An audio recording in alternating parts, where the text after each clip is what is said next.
Po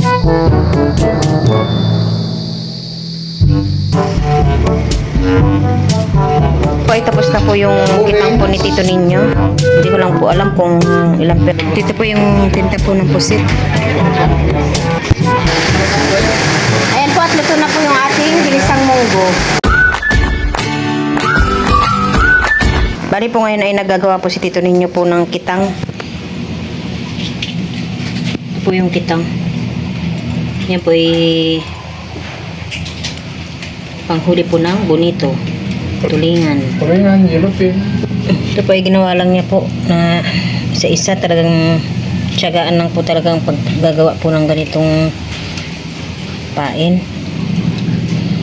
Anong tawag dito sa kulay pink mo? Mantel na pink. Mantil na kulay pink pala ang tawag dito. May nabibili po nito sa mga fishing supply. Kaya na pa ako dito. Los Jess. Hindi pa natatapos ano. Oo. Tapos, bali po ngayon ay nilalagay na po ni Tito ninyo sa nylon. Ganyan yung nakahuli ng bunjing? Ganyang nylon? Number 25 lang ito yun. Ibig sabihin, mas malaki pa yan? Number 40 ito. 40-50 ito. Ayan po, itatali niya po sa nylon. Tapos, mahabang mahaba po ito. Ito po yung ilalagay po niya sa pagka po siya ay nasa laot na. Tabang pong nilalagay po ni Tito ninyo sa nylon po itong mga taga ay dito naman po si Miko ay nakaabang din na pinupulupot naman po ni Miko sa isang putol po na kawayan. Makakuha yan kahit kung 60 peraso yan, kahit 50 peraso lang ang makakuha yan, di. Kaso nga, Tag-1 kilo kahit sa usaling halos. kaso nga pagka ginamit po isang bisis, ano na, gagawa ka na naman. 46. Ha? 46. Yan po, at yung taga po ay 46 na. 15 pa lang, 15 pa. Bali, ito pa po yung ilalagay po niya. Sensya na po kaya't makalat po talaga at gawa po ng kaya po tagkayas-kayas pa po siya sa kawayan. Alisin na namin. Iba ng kulay mo ah. Iba ng kulay mo. Pagbalsahan talaga, naging iba. Kulay, hindi pare sa pagmamumusit, Siyempre, mainit. Mainit. Maghapon. Ay pagka pusita naman ay gabi lang. Kaya hindi ka masyadong sunog. Ay ngayon, panahon na ng bonito. Toasted. Toasted ka din. Toasted din. Matignan mo. Okay lang, basta may pira ka. Ako talaga may pera ha. Siyempre Sino bang resibo lang papakita mo sa akin? Resibo lang yun sa'yo, sa akin yung cash. Oo. Ano pang gagawin kong pera, magpipira pa ako. Ayan po ay kada lagay po ni Tito ninyo ay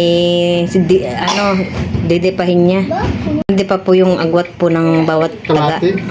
Sa kalate lang? Oo nga pala. Kalating di ba? Kalating di pa po pagka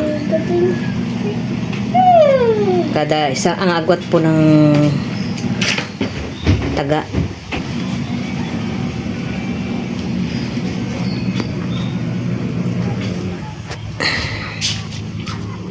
Ito po yung itatali po niya sa nylon na mahaba. Ma, tinulungan ko dyan si kuya eh. Talaga lang. Pinakita ko kay Papa. Pagka po talaga hindi nakakalaot si Tito ninyo, ganyan po yung gawa niya. Siya po ay naiinip pag wala po siyang ginagawa. Gawa ng pain. Naiinip na ako pag marami akong ginagawa. Mas gusto ko matulog na matulog.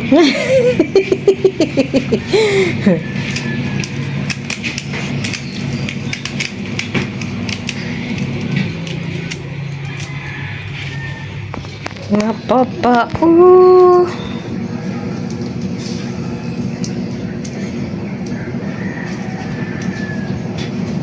Bukas pasukan na naman. Gusto ko pumasok. Pasukan na naman. Gusto ko pumasok.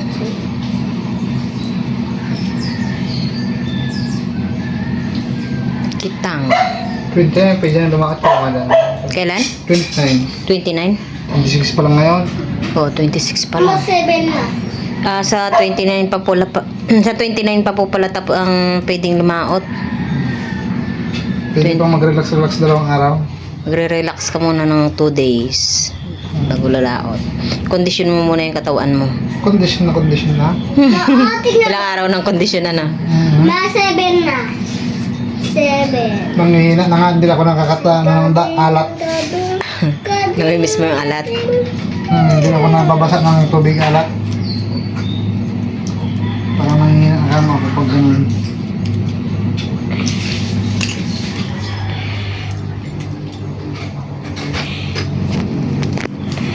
Dito po ay tapos na po yung kitang po ni Tito ninyo. Hindi ko lang po alam kung ilang per. Ayan po. Ang alam ko po ay dito po sinasabit po yung tinta po ng pusit. Dito. Mas kaya naman para saan? Pagbalaga lang. Tama? Ha? May na?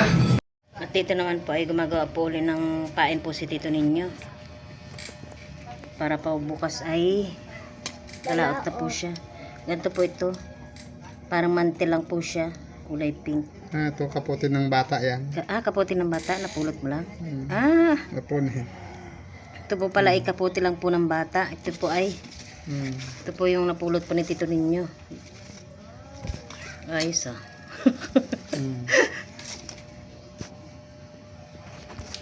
Tiyagaan lang. Tiyagaan lang po talaga ang paggawa po ng pain. Walang laot. Habang wala pang Kaya laot. mamaya, papakita ko yung yari yan mamaya. Ang daming arte-arte ng isda. Marami din po siya dito. Ano ito mga binili mo? Kitang yan. Kaya nga binili mo ito. No?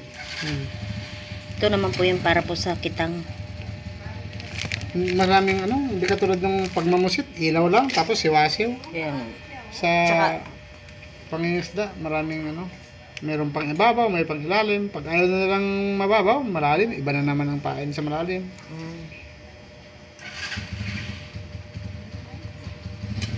Kaya po dito ay halos po mga gamit po yan ni Tito ninyo. Mga nakakalat. Kakalat. Ako po ngayon ay magigisa po ako ng munggo. Ayan po at meron po tayo dito ang pangsahog na hipon. At dito naman po ay meron po tayong bulaklak po ng kapas-kapas. Meron din po tayong mailalagay na dahon po ng ampalaya. At ayan po at meron pong siling green. Meron din po tayo ditong sotanghon. Dito naman po yung ating panggisa. Ito na po, meron po ditong bawang, sibuyas at kamatis. Dito din po ay maglalagay din po ako ng chicharon. Ito po ay dudurog-durogin ko lang po. Dito naman po ay nilalaga ko na rin po itong ating munggo. Ayan po at kumulo na po yan. At dinagdagan ko lang po ng tubig at gawa po ng sobrang na po. Tuyong-tuyo. Tinatanggalan po namin ng balat. Gisin mo sana yun. Dito po ako yung magigisa na po ng bawang. Lagay na rin po natin itong sibuyas. Sa lagay na rin po natin itong sibuyas. Kamatis. Dito po ilalagay ko na rin po itong ating hipon.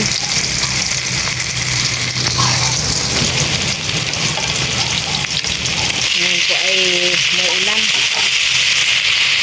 Ngayon naman malakas naman ulan. Kaya po nilagay ko na rin po itong ating hipon. Hindi ko lang po ito lahat. Ating mga kalsado. Dito po ay nag-isa ko na po yung ating hipon. Ilalagay ko na lang po doon sa ilalaga po natin na munggo. At yun naman po ay malambot na.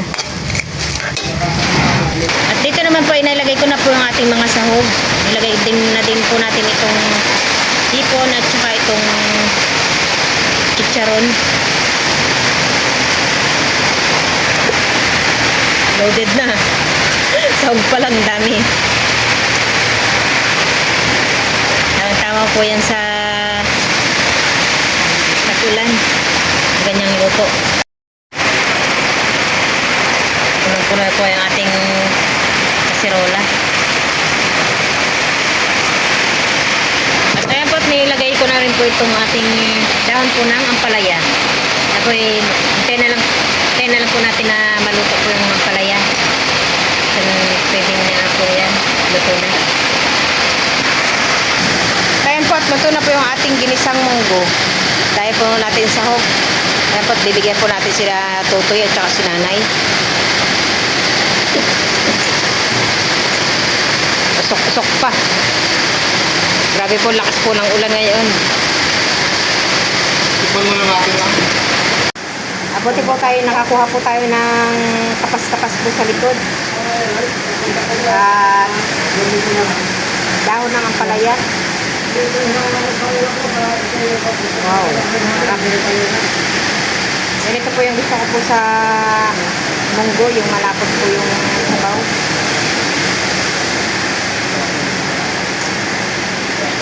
The next day. Dahil po, nandito po kami ngayon sa kabilang barangay at gawa po ng naghanap po kami ng tinta ng pusit. At buti po may nakita po kami na mas mura. Ay isa ngayon po kasi ang presyo po daw ng isang boteng tinta ay 1.5. Ay buti may nahanap po kami na ang presyo po ay 1.2. Dito po ay sa naulo. Grana kaot, mo katabalita, balbango.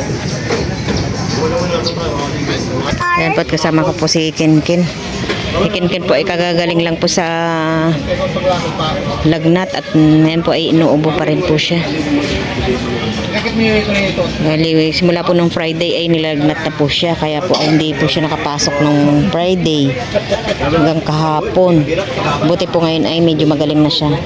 Pero baka bukas ko na lang po siya papapasukin. Ang kanong sibindi mo kung bote, pang-order ka nylon mo. Patingin nga mo. Invisible na ano yun. Kailan pa kay Paul? Kung po nylon bungat kay nylon bungat ako sa maskin ba ng pang ko. Mas lalo nagte. Ma, patingin. Oh, yung dati kaya Dito po yung tinta po ng pusit. Isang puno po nito ay alam mo ito mga din may gambay na account. ito po yung tinta po na ginagamit po ni Tito ninyo sa balsahan. Buti po ay may nakita po kami mas mura. Order ka na siya, ate. Maganda. Ha?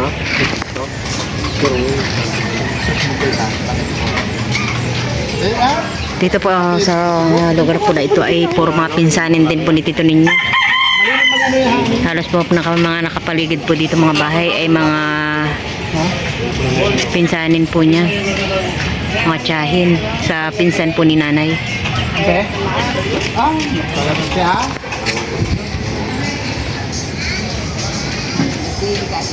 Dito din po ay mga hanap buhay din po nila ay mangingisda. Bali po ngayon ay magbabalot na po si Tito ninyo ng tinta po ng pusit. Ayan po, sobrang lapot po ng tinta.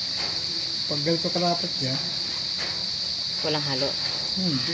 Wala. Yan pala, ba't yan? Ba't ganyan kalapot? Piki. Hindi naman. Kailangan pang haluin. Ayun po. Puro siguro. Karamdam ko pag ganito ano, parang may halong harina. Ganon. Yun lang. Pag ganyan, ayaw halos bumuhos. Kaya yung kunting mainit. Hindi mo tinanong si QC. So, pares na tayong may rayoma. Sakit nga ang tuhod ko. Nung nag-ulam tayo ng munggo.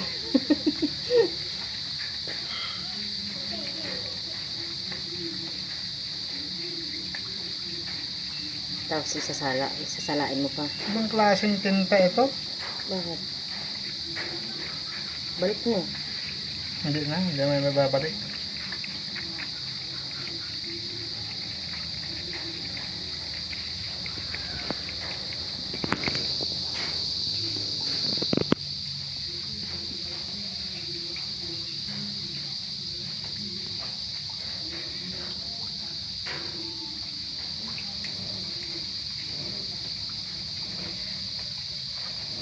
Yan po, isasala pa po niya ng isang beses.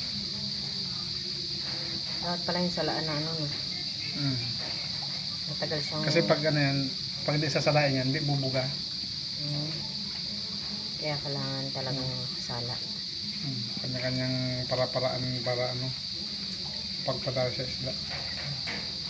Magastos tong kanya, pagbalisahan, no? Oo. Isa sa pusita. Pag wala ka namang diskarte dito, wala ka namang mahuhuli. Ganun wala. Kulang ka sa diskarte. Kailangan gumastos ka para may gusto maraming mahuli. Mas Kailangan gumastos ka.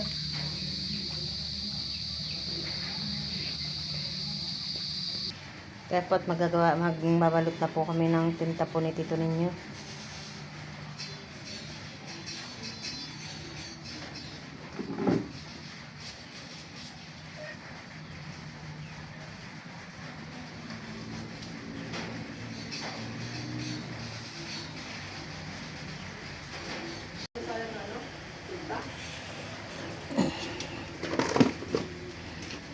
Ano sa akin yung tinta pa?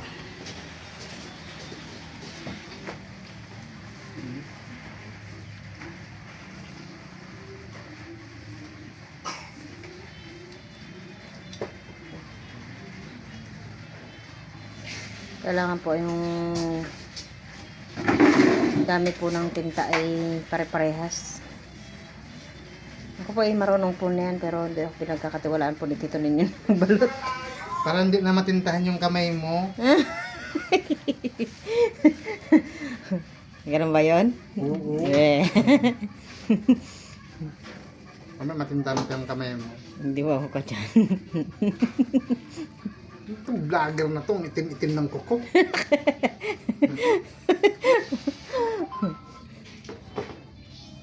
Dapat pinapatakla po niya sa plastic. Ginagamitan po ng dropper. Mabagal lang talaga ako ng... Sa ating baby, tsaka sa ating nini, magaling magbalat. Oo. Kaya ako, hindi man ako marunong pag-aaralan ko lang ngayon.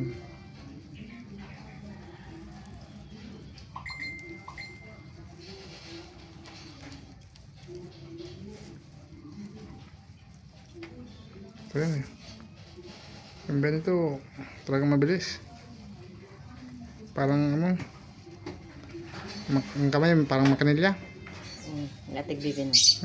Pati nini. Ito ba naman araw-araw trabaho nila yun.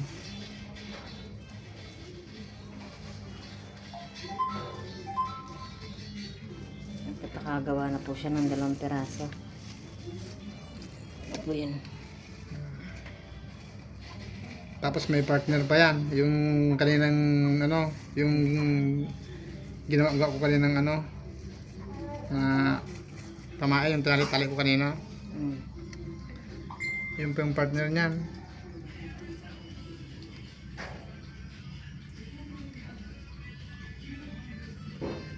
Ilang piraso gagawin mo niya? Maganda sana kung may sandan mabalot. Kaya mo kaya yan hanggang mamaya? Kaya yan. Wala namang gawa. Basta pag andyan ka, lahat kaya ko. Tirada mo naman. Ako, maglamo na tayo. Binubula-bula mo pa ako. Oo, ikaw ang papalakas ng loob ko eh.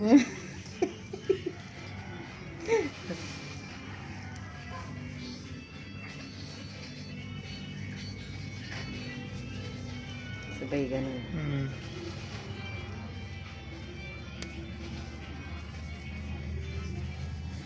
Hindi may iwasan na talagang Magkaroon ng tinta. Ayan. Maliit lang. Yan po yung tinutusok ko sa taga. Pag kumalat po yung ano niyan, tinta sa dagat, yan po yung maaamoy po ng isda. Hindi maamoy. Ano ba? Makikita nila yan. Kala nila pusit. Ganun pala yan. Sorry pala.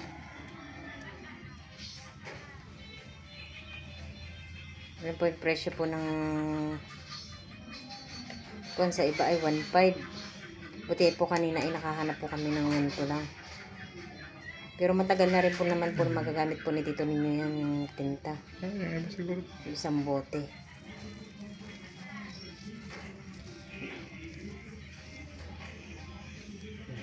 At ayan, ito na po yung natapos po ni Tito ninyo. 4 na piraso. Pinakita ko lang po sa inyo yung sample. 5. Okay, 5 na.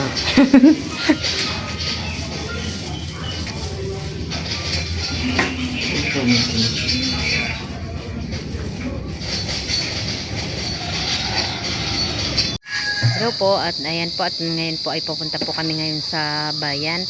Gawa po ng tumawag po sa akin si Tita Ago, at yan nga po, at sila po ay nag-withdraw nga daw po sila sa bayan ng Bungabong doon po sa Mindoro. Ayun nga po, at pagka-balance inquiry daw po nila ay na pumasok na po yung payment po ng pera po nila. Yun po yung sahod po nila galing sa YouTube. Pero po ay nung pagka kuha na daw po ni Tito Deo, siya daw po kasi yung nag withdraw ay sa parang sa 7-Eleven lang daw po sila nag withdraw. Pagkakuha po, pag ano po nila, ayun nga po, nag balance inquiry po sila, ay naandoon na po yung kanilang sahod. Bali po yun nga po, di inano daw po uli nila na para makapag-withdraw na. Yun nga po, pag pindot daw po nila, okay na po, mayroon daw po yatang kuan, ay wala naman daw pong lumabas na pera. Di ang nangyari, nag-balance inquiry na naman daw po sila. Nakita po dun sa kuan po niya ay wala na po ata yung pera. Kaya po ngayon ay pupunta po ako ngayon sa bayan at pupuntahan ko po yung bangko po na pinag-upinan po namin ni ang bangko po namin ay sa Bank of Commerce, at itatanong po natin kung ano po talaga, kung ano po ang problema po ng ATM po ni Tita Ago. Tara po at samahan niyo po kami.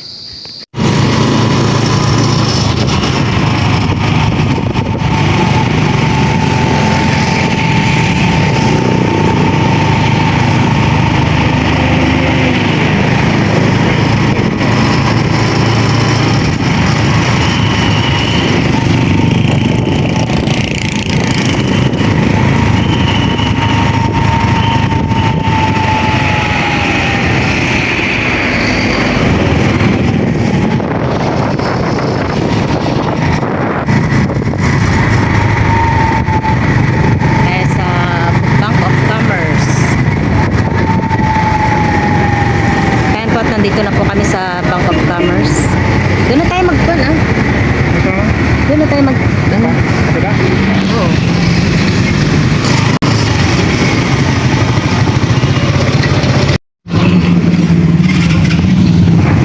Kaya po, nandito na po kami.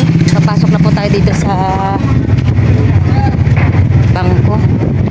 Sana po ay hindi naman po na wala po yung payment po ng sa YouTube po ni Tita Ago.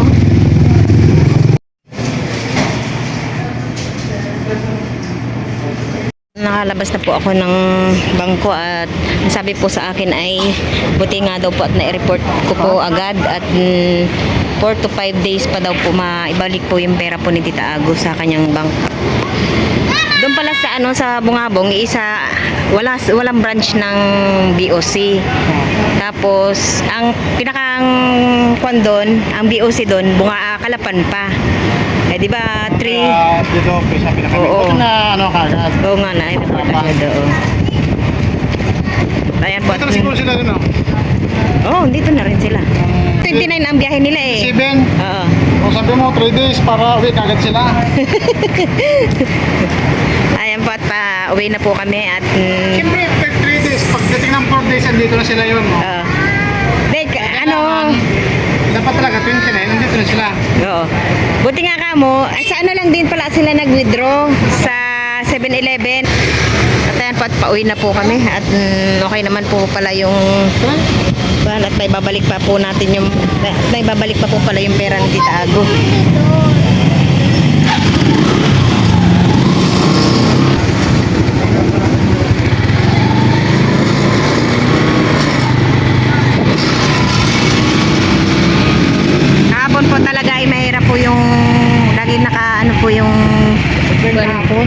lahat po ng ano, Oo, ganda. bank.